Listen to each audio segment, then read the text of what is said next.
ஒவ்வொரு நாளும் நமது எண்ணங்களும் செயல்களும் பொருட்கள், பணம், இடம், இந்த உலக சார்ந்த எல்லாவற்றையும் தான் அதிகம் இருக்கிறது. பணம் இல்லாமல் என்ன செய்வது என்ற கவலையும் வந்துவிடும். பணம் வேண்டும் வேண்டும் என்ற ஆசையும் வந்துவிடும். இந்த பேராசை கடவுளை மறக்கடிக்க செய்துவிடும். அதை தான் இயேசு எச்சரிக்கிறார். இந்த உலகத்திலே செல்வம் சேர்த்து வைக்காதீர்கள். எல்லாருக்குமே தெரியும், நம்ம சேர்த்து வைக்கிற பணமோ பொருளோ நகையோ இடமோ எதையுமே நம்ம எடுத்துகிட்டு போகிறதில்ல. நம்ம உடல் கூட நம்மோட வராது.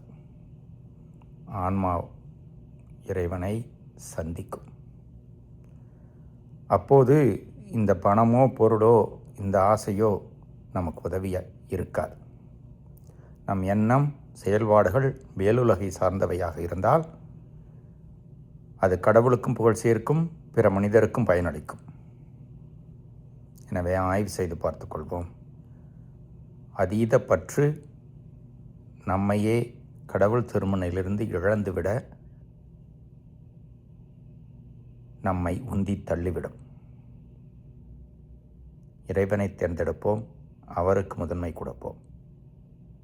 இறைவன் என்னென்னும் வாழ்த்து பெறுவாராக.